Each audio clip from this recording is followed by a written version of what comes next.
Hai, kamu sudah tahu mau kuliah di jurusan apa? Memilih jurusan memang cukup membingungkan ya. Selain jurusan yang tepat, kamu juga jangan sampai kuliah di kampus yang kurang tepat nih. Nah, inilah 6 hal yang harus kamu pertimbangkan saat memilih kampus.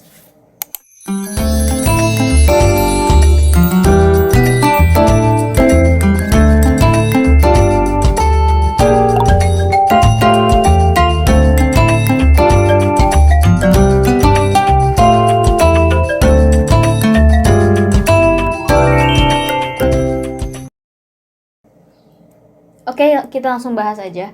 Nomor 1, akreditasi jurusan pilihanmu. Sebelum memilih kampusnya, cek dulu akreditasi jurusan yang kamu bidik. Semakin baik akreditasinya, harapannya semakin baik pula kualitas perkuliahannya, termasuk kualitas lulusannya. Jurusan dengan alumni yang terserap maksimal di dunia kerja biasanya memiliki akreditasi yang baik. Ini berarti kamu juga bisa memiliki peluang kerja yang sama baiknya di kemudian hari. Passing grade jurusan juga turut berpengaruh pada kualitas input mahasiswanya. Semakin banyak yang berminat pada jurusan tersebut, berarti semakin ketat persaingannya dan semakin terpilih pula inputnya. Bila teman-teman kuliahmu nanti berkualitas, tentu kamu juga akan terdorong untuk meningkatkan kualitas diri. Nomor 2. Akreditasi kampusnya. Kampus dengan akreditasi A atau B bisa dipastikan memiliki fasilitas perkuliahan yang memadai dan dosen pengajar yang berkualitas. Kamu bisa memeriksa akreditasi kampus pada laman Badan Akreditasi Nasional Perguruan Tinggi. Bedakan antara popularitas dan akreditasi kampus ya. Bisa jadi suatu kampus terkenal karena berita tertentu atau faktor non-akademis yang lain. Dan ini adalah jenis popularitas yang tak akan membawa manfaat apapun bagimu.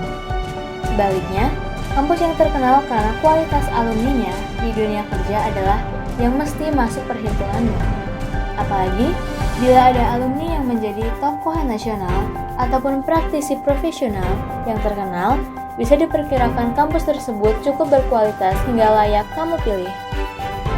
Nomor 3. Tahun berdirinya. Selain akreditasi, kamu bisa menjadikan tahun berdiri kampus sebagai salah satu tolak ukur.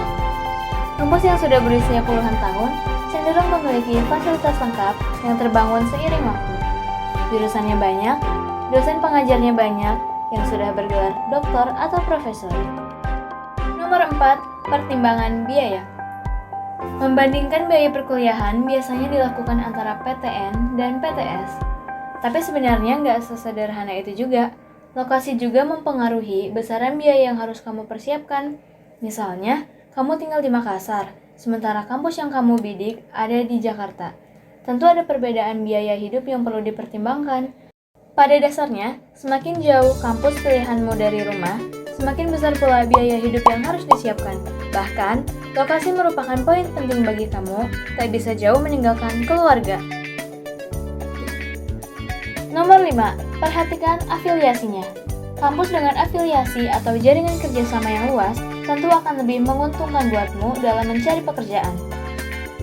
Pertimbangan afiliasi juga penting saat kamu memilih pendidikan dokter, karena kampus harus punya kerjasama dengan rumah sakit sebagai fasilitas koas calon dokter. Selain jaringan alumni, afiliasi kampus juga termasuk unit kegiatan mahasiswa ataupun badan eksekutif mahasiswa. Terlibat dalam kegiatan non-akademik dapat membuatmu lebih berkembang.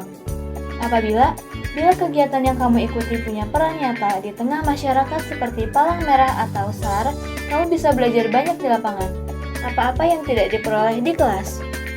Nomor 6, referensi yang terpercaya. Saat bingung dengan pilihan kampus, cobalah berkonsultasi atau minta pendapat dari orang yang kamu percaya, bisa orang tua, guru BP atau BK, orang yang pernah kuliah di jurusan yang kamu minati, atau orang yang pernah kuliah di kampus yang kamu bidik. Informasi apapun yang diperoleh dapat memberimu tambahan masukan untuk mengambil keputusan. Bila perlu, kerjakan risetmu sendiri. Saat ini, sebagian besar kampus sudah memiliki website yang bisa diakses, di mana kamu bisa menemukan informasi tentang pengajar, fasilitas, status akreditasi, sampai kegiatan akademik dan non-akademiknya. Bila masih ada pertanyaan, kamu bisa menyampaikannya melalui alamat email yang tertera di website tersebut. Dan yang terpenting, memilih tempat kuliah sejatinya tidak hanya memilih kualitas akademiknya. Kampus itu nantinya akan menjadi bagian dari hari-harimu selama setidaknya 4 tahun ke depan. Disitulah kamu akan mendapat pemahaman yang mendalam tentang bidang ilmu yang kamu tekuni, bertemu dengan mahasiswa-mahasiswa yang lain, dan saling bertukar pengetahuan serta pengalaman, hingga jaringan yang dapat mendukungmu selepas kuliah nantinya. Jadi, pertimbangkan dengan hati-hati ya. Semangat, sampai jumpa di video selanjutnya.